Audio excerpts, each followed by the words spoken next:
Sahih al-Bukhari. Bismillahirrahmanirrahim, të nderuar vëllezër dhe motra, assalamu alaikum wa rahmatullahi wa barakatuhu. Mirë se erdhët në takimin e radhës rreth komentit shpjegimit të haditheve të Sahih Bukhariut. Allah e pasmëshiruar. Edhe me të jemi në Kitabul Iman, kapitullin e imanit besimit, respektivisht tek hadithi 29, ku Imam Bukhariu e titullon bab wa in ta'ifatani min al-mu'minina iqtatalu.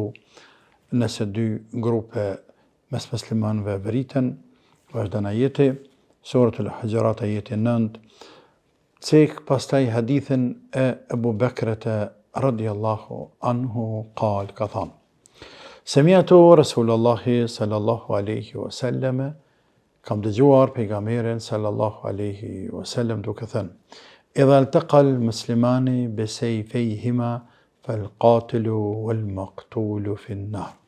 Nëse ndeshen, luftojnë dy musliman mes veti, me shpata, fjala luftojnë mes veti, i vrari dhe vrasësi, që të dy janë në zjarë në gjehnem. Qultu, ja Rasulullah, hadha al-qatilu, fama balu el-maqtul. Thot Ebu Bekret thash, ja Rasulullah, kjo është vrasës, kjo vrasës, po dihet se është në gjehnem. Por, fema balu el-maqtul, por, çfarë është puna e të vrarit, ati që ka vdekur që është vrarë? Qal, innehu kana harisan ala qatli sahibihi, a i vërtet ka qenë i preokupuar, është përpjekur ta vras këtë shokin e vetë. Para se të shkojmë të komenti këtij hadithi, të flasim për biografinë e këtij sahabiju radhiyallahu anhu Abu Bekrete. E që emri i tij, siç është thënë, është Nufail ibn al-Harith, e thuhet ibn Masruh al-Thaqafi.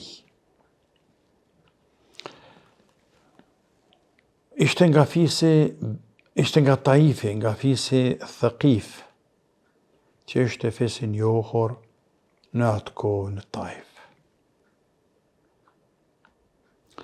Kur pejgamberi sallallahu alaihi wasallam e shleroi Mekën në vitin e 8 Hijri. Më pas, në atë udhtim, sepse nga Medinja shkoi në Mekë, shleroi Mekën, pas pak ditëve, o nis për në Taif, për të shleruar Taifin, që jetonte aty kryesisht një fes i quajtur Thaqif. Ishin pagan, shumë të vrasht. E rrethoi atë fes, u fotën në fortifikatën e tyre. Mbajti rrethim rreth 40 ditë. Ata ju lutën shumë pejgamberit që tërhiqet e mos të futet me dhunë në qytet. Pejgamberi pajtoi dhe u tërheq, duke dashur që të kursehet gjaku, dhe duke mbetur me shpresë që Allahu do t'ia hapë zemrat atyre. Dhe ashtu ndodhi më vonë. Por para se të largohen, pejgamberi alayhi salatu wassalam e urdhëroi dikënd nga shokët e tij të thras me zot lart: O ju njerëz, që ta dëgjojnë fisin ibn Thaqif, o ju njerëz, ne po largohemi. Ama para se të largohemi, nëse dikush prej jush don me ardh tek ne, është i lirë, gjaku i tij është i sigurt, i mbrojtur. Dhe dolën disa veta, thuhet 23 veta, thuhet edhe ndryshe, pik fortifikatës, kalasëve aty qytetit, ju dorëzohen pejgamberit sallallahu alaihi wasallam, ndërta edhe ky Ebu Bekrete, i cili edhe u bë musliman. Dhe ja pa hajrin, elhamdulillah për Zotit.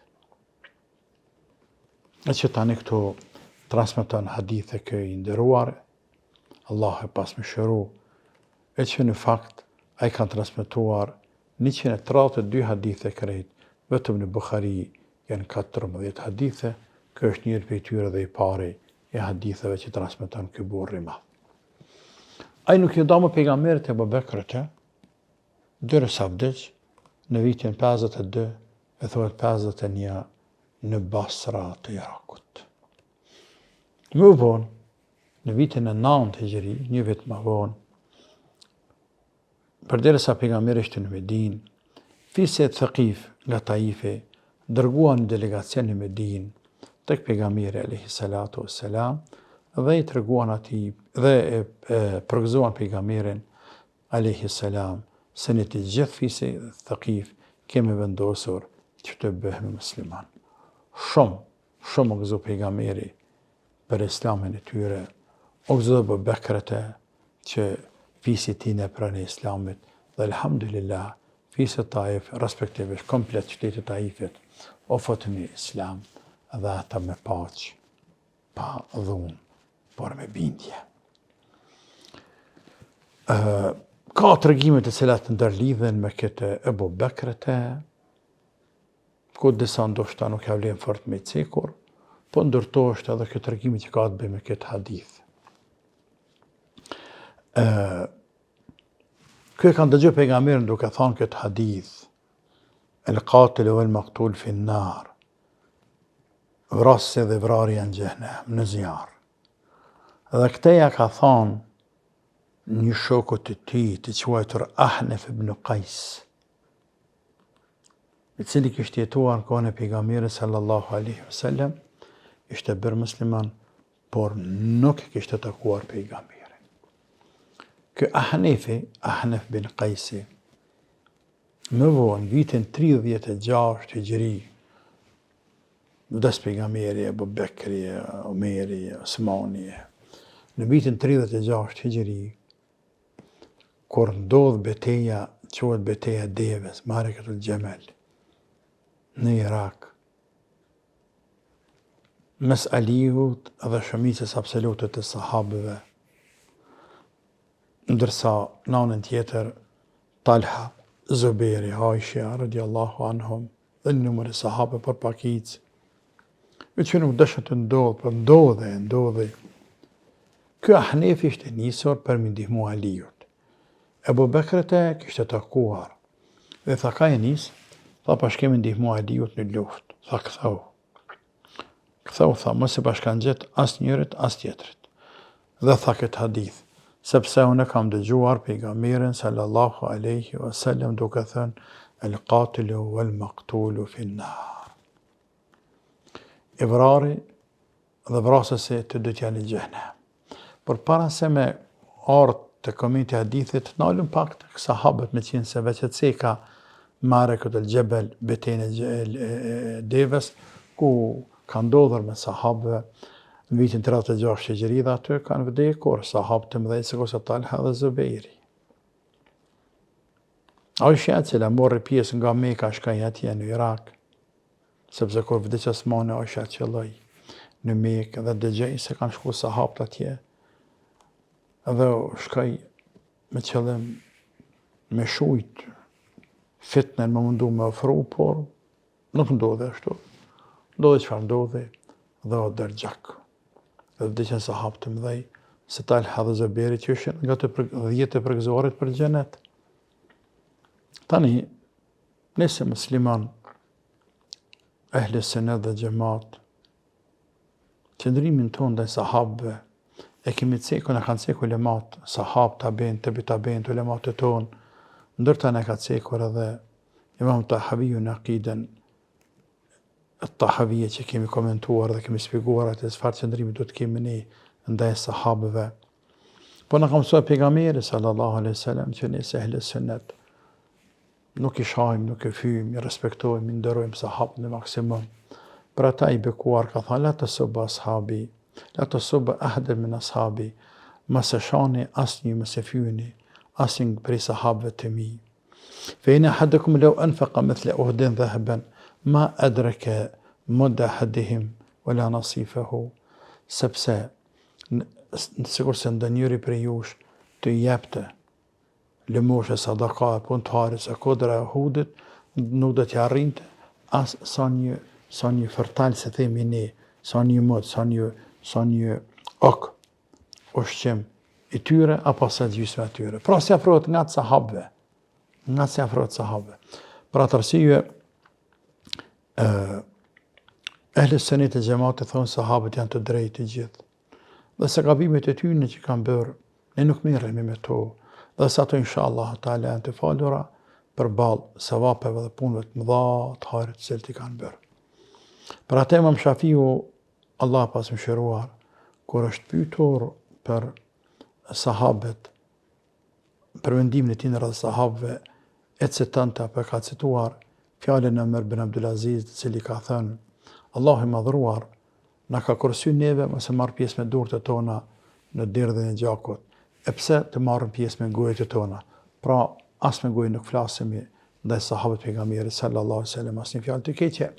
Ndërsa Imam Ahmedi, kur pyeti për sahabët, për sahabët pejgamberit sallallahu alaihi wasallam, se cili ka pas mirë, se ka pas mirë, e lexonte apo citonte ajetin kuranor: Tilka ummetun qad khalat laha ma kasabat wa lakum ma kasabtum wa la tusaluna amma kanu ya'malun. Ata e njerëz që kanë kaluar, ummet që janë shku, punët e tyre janë kry, ata e kanë punët e veta, llogaritën, përgjigjen për to, ju për punët e juaja. Nuk pyetni ju për ta, andaj pse të flasim ne kurse Allah s'na vet për ta. S'na vet për ta. Andaj ne heshtemi ndaj tyre, flasim me të mirë, nuk cekim as të keq sahabë, për ne sahabët janë të drejtë të gjithë, janë shok pejgamberit sallallahu alaihi wasallam, kanë bërë ijtihad, dikush prej tyre ka qellu, dikush prej tyre ka gabuar, ai që ka qellu ka sevapin dy fesh, ai që ka gabuar e fal inshallah Allahu te bareke ve taala. Tani kthehemi tek hadithi se ne kena para nesh, hadithin e Ebu Bekrit radiallahu anhu, të cilën që kem para veshti, idha altaqa al-muslimani bi sayfayhima fil qatil wal maqtul fi an-nar. Këtë hadith pra ja tha, kishte dëgjuar Ebu Bekrit dhe ja tha këtij Ahnefit, mos merr pjesë luftë kur vriten muslimanët me zveti, sepse kam dëgjuar pejgamberin duke thënë vrasësi dhe vrari të do të jenë në xhenem. Ebu Bekrit e thot i çuditur, thash pejgamberit ja Rasulullah, vrasësi po kuptohet pse meriton me shku në xhenem, sepse ka der gjak. Por a thu pse dhe i vrarët shkon në xhenem. E pejgamberi përgjigj: Fa innahu kana harisan ala qatli sahibihi, sepse edhe ai ka qenë i kujdesshëm që ta vras shokun e tjetrin, shokun e vet. Me çka po kuptohet se nëse dy veta i çojnë poshtë, i ngrisin armët, shpatat, armët, me zvete për të luftuar, dhe secili përpiqet për ta vrarë tjetrin. E Zoti jep njënit, njëni ka e gjell, njëni s'ka, nashta kanë të dytë, nashta as njëni, po nëse njëni ka e gjell e tjetri jo, edhe ai që ka vdekur, që ka pas e gjell, edhe ky që ka shpëtuar, të dy tjenë në xhenem. Ky që ka shpëtuar po dihet sepse ka myt njërin, andaj meriton me hyrë në xhenem, nga se vrasja është mëkati më i madh që mund ta bëjë njeriu në këtë dynja, në rrafshin njerëzor, në raport me njerëzit, ndrysha në rrafshin vertikal në raport me Allahun, mëkati më i madh është shirku. Pra kë ka bërë mëkat madh, mëkati më të madh tokë Zotit e ka bërë pas shirkut, e që është vrasja derdhja e gjakut, andaj meriton me shku në xhenem. Çka bën Zoti a fal nuk e dina, por ai meriton me shku në xhenem. Ndërsa ky vrari, shkon në xhenem, sepse shpëtot pejgamberi sallallahu alajhi wasallam, edhe ky është përpjekur që ta vras tjetrin, por Zoti nuk ja dha te bareke u taala. Është përpjekur ta vras, por Zoti nuk ja dha. Çka do të thotë kjo? Kjo do të thotë se njerëzit duhet të kenë kujdes. Njerëzit duhet të kenë kujdes. Mos e ngrit armën kundër vllaut. Sepse nëse e vret vllaun, shkon në xhenem. Po nëse edhe të vret vllau, vret tjetri, ki dekën për tina, prap shkon në xhenem. Nga se përpjekje me vrat tjetri. La ilaha illallah. Po mirë. Mund të thot dikush, Nëse jena në luftni, ose nëse vretja a përpitesh me vra tjetrin, duke mbrojtë nderin, duke mbrojtë familjen, duke mbrojtë pasurinë tënde, duke mbrojtë pragin e vderës.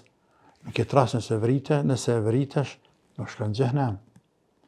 Madje nëse vret atë nuk i gjëna. Në këto raste nuk futin këtë rast, këtë hadith. Hadithi për qëllim kur pa arsye të justifikueshme.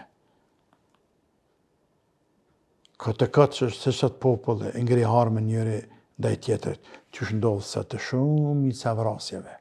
Shumica vrasjeve sot pa hak vriten. Për një pllumb tokë, për 2 fjalë, për 2 euro, për 2 dinar, për në të bardhë, në të zezë, në më thënë, në të thash, në të shane, diçka një, për mendje mallësi, në për kafe, në për kazin, në për komunikacion, në për... Çish veritet njeri ju? Nga mendje madhe, nga arroganca, nga... Runa zot, pra ka mundësi, vritesh këtë dunja, dhe shkon në xhenem në ahiret.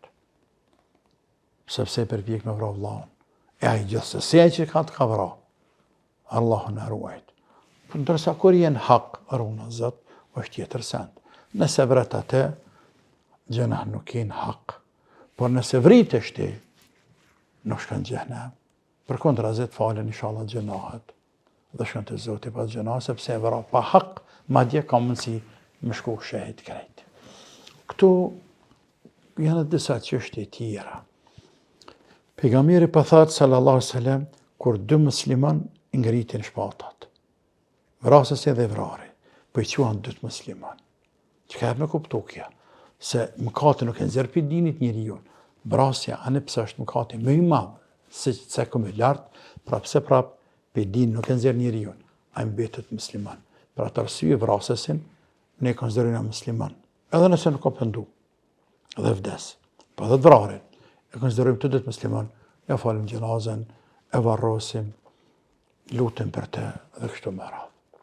Po ashtu, nga hadithi, kuptohet edhe diçka tjetër tek qëllimi i njeti. Pejgamberi tha, ky vrari ka qenë i kujdesshëm me vrar tjetrin, por vetë pa të gjelaj spat. Për shkak të kujdesit për atë njetit, për pjekjes tina, shkon në xhenem.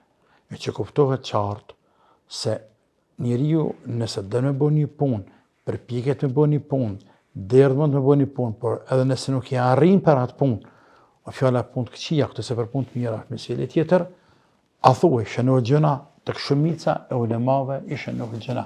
Për ata Imam Muslimi radiallahu anhu, se hadithin Buhari dhe Muslim, thot kjo hadith është argument i qartë, e që është mendimi shumicës e ulemave, se niyeti i robit për ta për një punë të keqe runa Zot, nëse ai ngul kam te, planifikon me bëhat keqe, dërë me bëhat keqe, insiston me bëhat keqe, ecë për me bëhat keqe atë gjëna, edhe nëse s'ja mundson Zoti, ati shënohet të gjëna. Allahu na ruaj. Bëne mend këtë.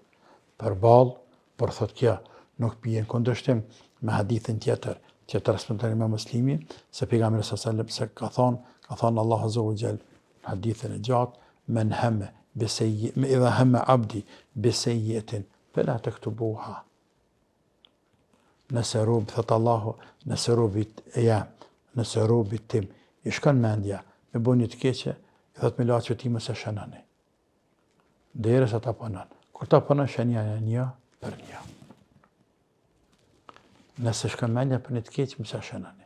Ndërsa nëse këtu ka disht, ka mendos me myt tjetrin me bokeç shënonia. Ku dallimi? Dallimi është sepse me bokeç njeriu më shkon mendja shumë herë. Po thjesht është një ndjenjë, shkon një mendje, një fiqir, çat po, shkon një fiqir i keq, do të astaghfirullah, audhu billah. Ose më thash të astaghfirullah, e largon atë mendje, atë mendim të keq, nuk e shënohet kur gjë.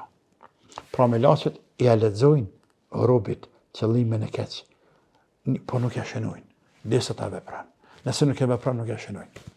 Ndërsa këtu tek hadithi në fjalë, ai jo vetëm se pa qëllim i keq, por edhe planifikoi, vendosi, ishte i kujdesshëm me keq. Andaj nëse njeriu, subhanallah, Allahu na ruajt, dënë me bo një punë të keqe, e ka ndërmend, me bëhat punë të keqe, e para pregadit vetë vetën, si që themi ne pregadit plane për një punë të keqe, andej, këndej, dhe hec, mërsebep me bëhat punë të keqe, po nuk arri me bëhat punë të keqe, i shënohet gjëna, sepse këto ju vetë e ka pas qëllimin dhe ka hec, ka vepru me bëhat punë të keqe, për kundër rastit tjetër, ku atjeve që ka shku mendja, po nuk ka hec, nuk e ka ushqy vetë vetën, nuk e ka tret atë ide, atë mendim të keq, për me fut praktik, për me bëhat të keq, andaj ka dallim mes njerëzve tjetrës, e Allahu na ruajt prej veprave të këqija dhe hadithet që thash, është shumë i ndihshëm, veçanti kur gocodit, kur djemtë tonë, Allah na ruajt vëllezërit tanë, i qojnë armet, i ngritin armet, dhe njëre ka gjelin, e tjetër se ka, çka me thanë. Hadithi për thëtë, të dytë gjehnem, Allahu na ruajt prej vrasjes, prej veprave të këqija, e prej gjehnemit. Allahumma amin, walhamdulillahi rabbil alamin, wassalamu alaikum wa rahmatullahi wa barakatuh.